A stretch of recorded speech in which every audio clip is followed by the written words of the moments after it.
સુરતમાં સિક્યુરિટી એજન્સીઓના પ્રશ્નોના નિવારણ માટે ગુજરાત પ્રાઇવેટ સિક્યુરિટી પ્રોવાઇડર એસોસિએશનની રચના કરાઈ, જેમાં અત્યાર સુધીમાં 197 જેટલી એજન્સીઓ જોડાઈ ચૂકી છે।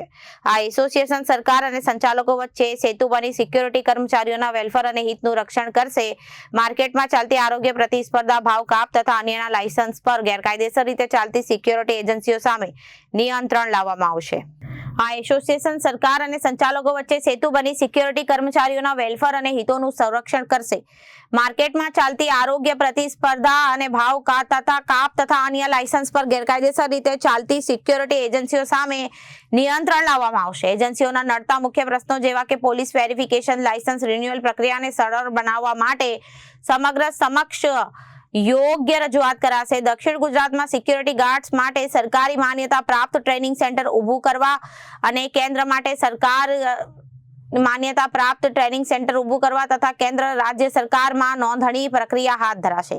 Gujarat private security service provider association GPSPS દ્વારા સિક્યુરિટી એજન્સી માલિકોના 3 મુખ્ય પ્રશ્નો અંગે સરકારનું ધ્યાન દોરાયું। પસારા એક્ટ મુજબ 45 દિવસમાં થતી લાયસન્સ રિન્યુઅલ પ્રક્રિયામાં 6 થી 8 મહિનાનો સમય લાગતા એજન્સીઓને મુશ્કેલી વધી। સુરક્ષા ગાર્ડ્સ તેમજ સુપરવાઇઝર્સના યોગ્ય પ્રશિક્ષણ અને બેકગ્રાઉન્ડ વેરિફિકેશન જટિલ પ્રક્રિયા સરળ બનાવવા રજૂઆત કરાઈ।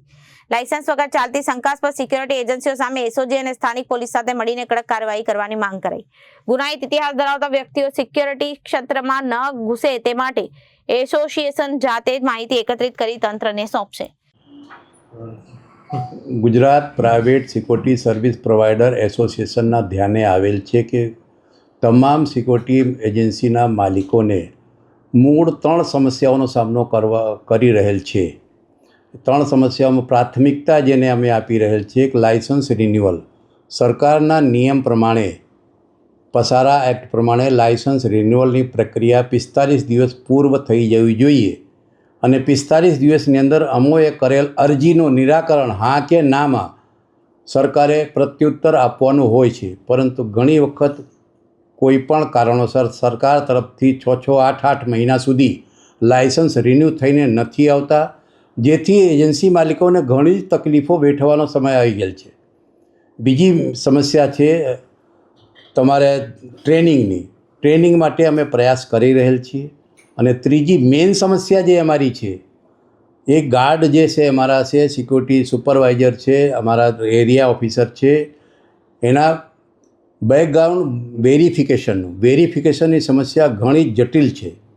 એના માટે સરળતાથી થઈ શકે એ 3 મુદ્દા ઉપર અમે હાલમાં કામ કરવાનું ચાલુ કરેલ છે અને એને માહિતી એકત્ર કરીને સરકાર સુધી પહોંચાડવાનું અને અમારી સમસ્યાઓનું નિરાકરણ જલ્દીથી થાય અને કાયદાની મર્યાદામાં રહીને અમને તમામ સગવડો મળી રહે એવા પ્રયાસો અમારા ચાલુ છે। અમદાવાદ જે પ્રકારે ઘટના બની એવી ઘટના ન બને એના માટે આપણે શું પગલાં લઈ શકાય? અમે એના માટે એવો પ્રયત્ન કરેલો છે કે કોઈ પણ એજન્સી લાયસન્સ વગર એજન્સી જે ચલાવતા હોય એની વિરુદ્ધમાં એસઓજી અને સ્થાનિક પોલીસને સાથે રાખીને કે એની પાસેથી અમે કોઈ પણ જાતના પત્ર મેળવીને અધિકારપત્ર કે અમે એની એજન્સીની તપાસ કરી શકીએ સાચી છે કે ખોટી છે અને ખરેખર આ જેન્યુઅન છે કે નથી એ માહિતી અમે જાતે અમારા સંગઠન મારફતે એકત્ર કરીને પોલીસને સહાયરૂપ થઈએ અને સરકારમાં એ માહિતી અમે પહોંચાડી શકીએ એવા પ્રયાસો અમે ચાલુ કરેલ છીએ, જેથી ખોટા માણસો આ એજન્સીની અંદર ઘૂસીને અને ગુનાહિત ઇતિહાસ ધરાવતા માણસો કોઈ એજન્સીને બદનામ ન કરી શકે એના માટે આ પ્રયત્ન કરેલ છે। Reporter Sujal Rathod, Janadesh news, Surat.